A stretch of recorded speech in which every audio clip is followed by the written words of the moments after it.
So this is the deck list we ended up submitting for the Mana Traders tournament. In the sideboard, we're hating in Spirit decks because that's our worst matchup. We have 4 Fatal Push and 2 Sky Sovereigns in the sideboard.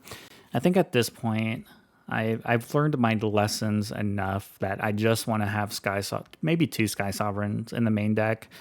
And I can probably cut down on Can't Stay Away and probably remove 2 of those.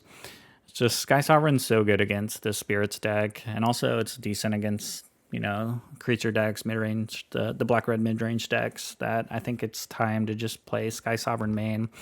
I used to play him main, but I ended up taking him out just because I was playing nothing but like creativity decks back when that was like the #1 deck to beat. But I'm not seeing that nearly as much. So I think this is probably going forward. We're going to be running more Sky Sovereigns in the main. But overall, I like my sideboard plan. We're not going to replay all our games. We're just going to do the first 3. We ended up dropping from the tournament at 3-3. But we started off with a 2-1 start, and there was a little bit of controversy that happened in the first round that we'll talk about. Let's see what happened here. So this was the first game, and it ended up being a little controversial, or a little unfair to me anyway. So right when it starts, the opponent messages me saying, "Wait, I have the wrong deck." At this point, I've already kept my 7-card hand. And the human means like, okay, no problem, let's just restart. Is that what they do? And they go and talk to customer service. Customer service says they want them to restart. They'll give me the play if they win the dice roll. So I'm thinking about this, and I'm like, at first I'm like, okay, this is fine. We'll just restart the game. But on the other hand, they presented their deck, and I've already kept my hand. So if we restart the game, then I'm at an unfair advantage. If it's a hand, I have to mulligan. Like, what if we restart and I have to mulligan like 5 times? So I end up talking to customer service as well to confirm, and they pretty much rolled in their favor, saying that we just need to restart the game. Not much I can do about that. I thought it was a little unfair, but yeah, that's how this one went. All right, so this is the game that they recreate. As you can see, our starting hand is not nearly as good as the one in the first game, so definitely worked out poorly for us, but we ended up keeping this anyway.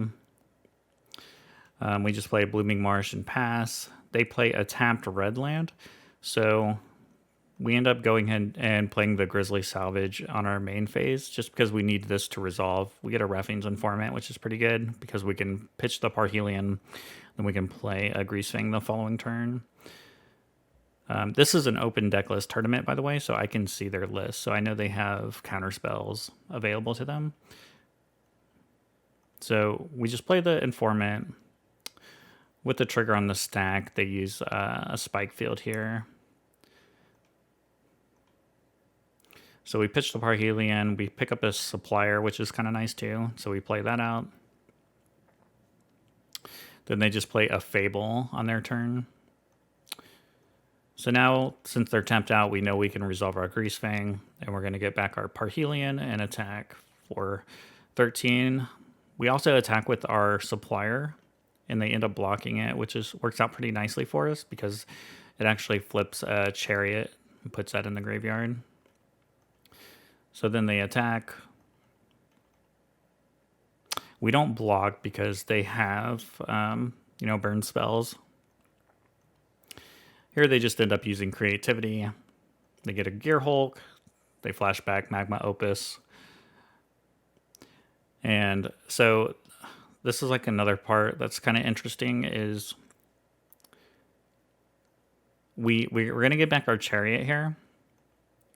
And once our Chariot attacks, we don't want to put the trigger on the Angel. As like I said, we can see their deck list. We know they have Fading Hope in their deck. So they have 1 treasure available. So if we try to copy the Angel token, we lose out on getting another token. They have to deal with this to survive, so we know they're going to target that. So they do end up using a Fading Hope. So that's why you always want to be careful like what you put that trigger on. And we can go pretty wide at this point. We're going to cast a Chariot from our hand, and we have a bunch of 2/2s, and we can get back the Chariot on our next turn. So they don't do anything. They just play a land and pass. We end up just getting back our chariot, using the tokens that came in to tap it, and we attack with everything here. And that ends that game. All right, so we're on the draw. This is the game 2. We keep this hand. You know, you can supplier in a wayfinder, so that's always pretty nice. We just start with the supplier. We don't put anything really good in our graveyard. No vehicles in the graveyard yet. So we attack for 1. Then we try to play the Satyr Wayfinder, but they have Make Disappear. And they did miss a land drop there. So we try to play our other Satyr Wayfinder. This one resolves. I think we just take the Blooming Marsh here. And then we still didn't get any vehicles in the graveyard there, so that's pretty bad for us because we had the Greasefang in hand. So this was like the missed opportunity here. Is like they were tapped out and a mana short, and we just couldn't turn over any vehicles because a Greasefang here would have been huge. And I think this is like a mistake on our part because we could have thought seized ourselves and put the Parhelion in the graveyard and then play Greasefang. But we ended up just thoughts using them.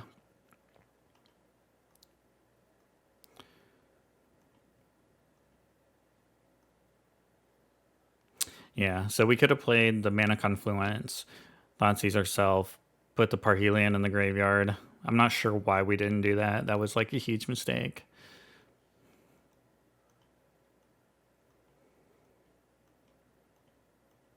And it ultimately cost us the game as well. That was like our one window in this game. Like you can see how strong their hand is. They have a Fry, Sublime Epiphany. So yeah, we definitely like screwed that up. I'm not sure what we were thinking there. And we can go through this game pretty quick. They kind of just grind us out. We ended up going for the Greasefang. In response, they play the Gear Hulk. They return that to our hand. They get a copy of their Gear Hulk, and then they get to play the Magma Opus. And that's pretty much the game. We just concede after that because they have just too far ahead for us to come back. All right, so this is the third game. I think this hand was pretty bad, but you know, we keep this, go for a Thoughtseize turn 1, take a Rending Volley. Sorry, I skipped through that. But this was their hand. They played the Den.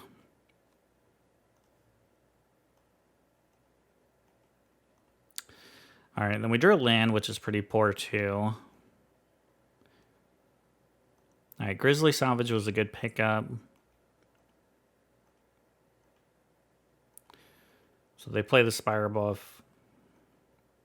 Then we try to Grizzly Salvage here. We get an Informant. We put 2 Unlicensed Hearst in the graveyard, which is pretty bad. That was a sideboard card.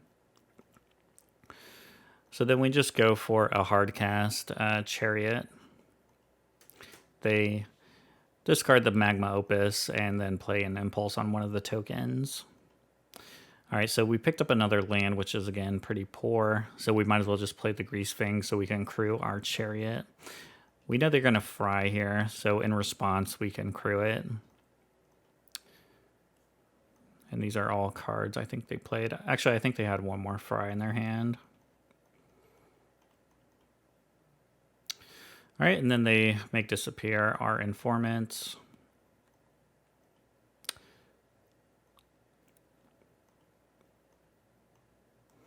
All right, and this is pretty unfortunate as they have a Gear Hulk here with a Magma Opus. So I think they just tap down our Greasefang and our Chariot. So we just have these two 2/2s that pretty much do nothing. So we play our Supplier. We don't have a Can't Stay Away in the graveyard. Then they have a Creativity, so that's pretty bad too. And they kind of just run away with the game at this point. We drew another land, which is pretty bad. Discard the land. We're just trying to find a Can't Stay Away to put in the graveyard, which we do find. So we have to double block here, so that's lethal.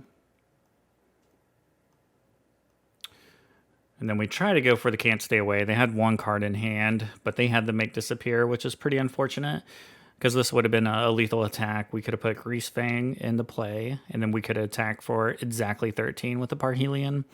So I think we definitely punted the second game, and then we just kind of got unlucky the third game. All right, so this is the second game. We won the dice roll, which is always nice. We draw this hand with no lands, so we end up mulliganing that. And we keep this, and I think we put back the can't stay away here.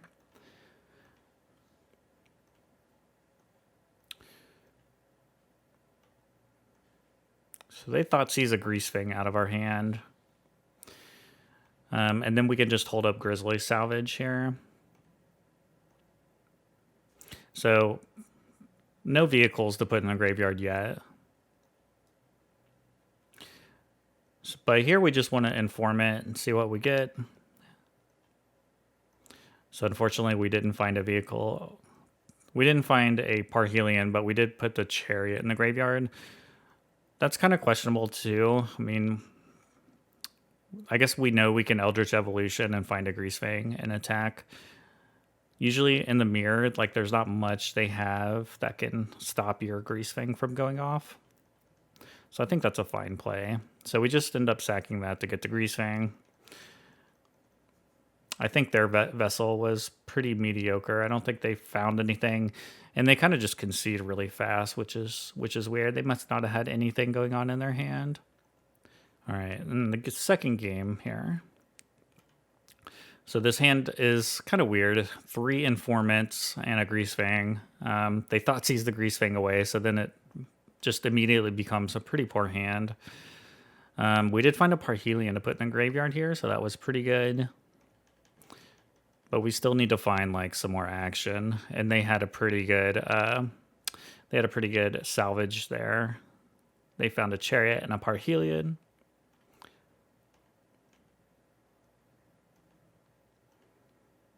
All right, so we play our other Informant. We just want to try to get rid of some of these lands, which is crazy amount of lands, and then we can Thoughtseize them.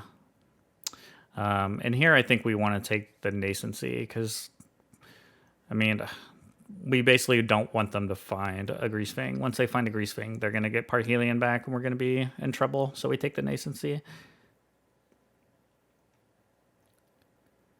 And then we just find the Greasefang, and we have a Parhelion, but we do know they have a Ray of Enfeeblement. But I think you just have to slog through these anyway. You do have the Abandoned Mire to get back your Greasefang, but it's just going to take some time.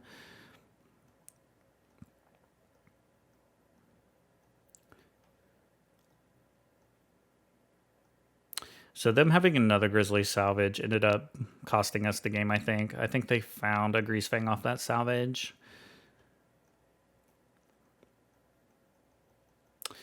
And then they just get back their Parhelion, attack for 13. So basically at this point, we have to top deck our own Greasefang in order to just have a chance. But I mean, really, they have 2 more in the graveyard, so we could make 2 blockers, but they would just have 2 more tokens to attack us with, and it'd be over anyway. All right, so in the third game, we get this hand. I think this hand is actually pretty good, so we keep that. We know we can put a Parhelion in the graveyard, but they take it away from the Thoughtseize, so we lose that plan. But we drew a Greasefang, which is kind of nice. We just need a way of putting stuff in our graveyard at this point. Can't Stay Away is good, although we don't have a white source. We see they put an Unlicensed Hearse and a Sky Sovereign in their graveyard.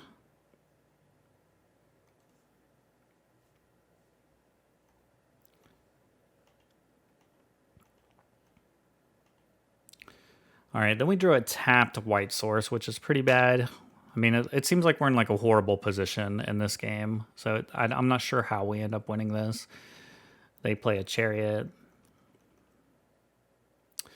We play a Can't Stay Away on our Informant, so we can discard our Parhelion.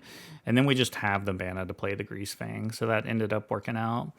And so we get back our Parhelion, and they just concede the game. This is our third game.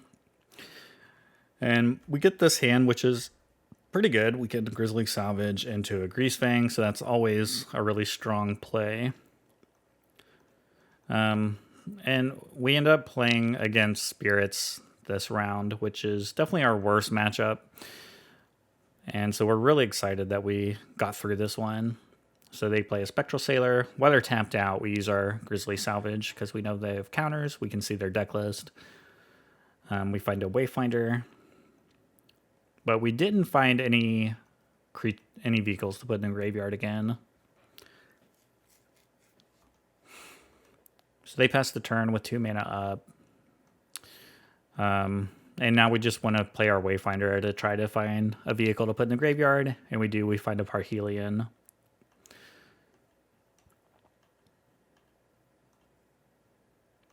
So they flash in a Rattle Chains. Then they play their Supreme Phantom to pump all their creatures. And they only have 1 mana at this point. So we're feeling pretty good about resolving a Greasefang. So Greasefang resolves. We get the Parhelion. Usually this never happens when you're playing against Spirits. This is definitely the worst matchup, and resolving this Parhelion ended up being pretty huge. So noting we're attacking with the Wayfinder as well. If they block this, I think the idea is, we could use this Can't Stay Away to flash back our Wayfinder. But I think this is actually a poor attack from me. I think I would rather be able to use Eldritch Evolution on my Wayfinder. That way I could get back an Informant to discard my Parhelion again. So they flash in a Sailor. And they do block my Wayfinder. So I think that was a bit of a misplay for me. But we end up just playing our Can't Stay Away, targeting the Wayfinder again. And we got a Boseiju.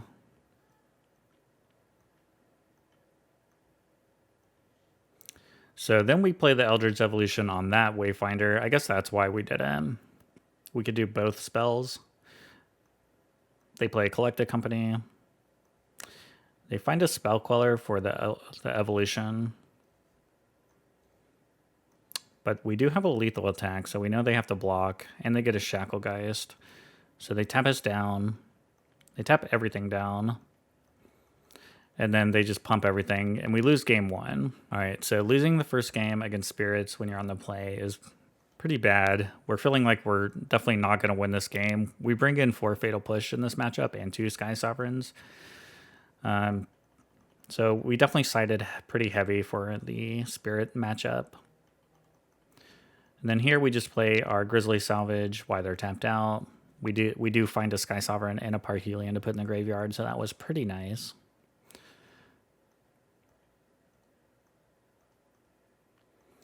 They play a Supreme Phantom, tag for 2. All right, so here we can just, since they played the Phantom, they're tapped out, we can just play our Greasefang, and we can attack with our Parhelion, but we end up going with the Sky Sovereign. We can shoot down 2 Spirits here. I think that's debatable what's better here, if it's better to, use the Sky Sovereign or use the Parhelion. But it just seemed better at the time. Get rid of 2 of their creatures on 1 attack. And then I guess they just had nothing, so we're able to get the Parhelion, and they just concede the game after that. All right, so this is third game. We end up keeping this hand, which isn't bad. We can Thoughtseize, and we drew a Greasefang, which is pretty huge too. So you see on the Thoughtseize, they have a Rest in Peace. Their hand is pretty good, actually. They have a Shacklegeist, a Spell Queller. We don't really care about the Extraction Specialist too much, but we definitely want to take the Rest in Peace here. But their hand was pretty nice.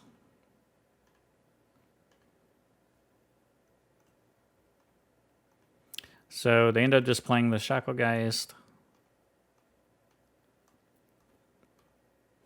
But since we have the Sky Sovereign, we know we can shoot that down if we can resolve it. So they end up just missing their third land drop, and then we're free to use the Sky Sovereign and shoot down 2 of their creatures. And then it just kind of plays out from, what you expect from there. They can't really do anything. They missed I think they just couldn't hit another land drop, and the Sky Sovereign was just too much for them, getting rid of 2 Shacklegeist. So at this point, I'm 2-1 in the tournament. I lose the next round to a black-red deck, and then I win the next game, and then I lose again to another Spirits deck, and I end up dropping from the tournament at 3-3. But overall, despite what happened in the first round, and also me punting in the second game of the first round, it was a pretty good tournament. I think I'll plan on playing in more of the Mana Trader series. I know you have to do some stuff to qualify for the Swiss throughout the month. Like you have to play some leagues and have a certain win percentage, but sounds, nothing too crazy to achieve. So we'll probably try doing some of those and making more videos. But anyway, thanks for watching and see y'all next time.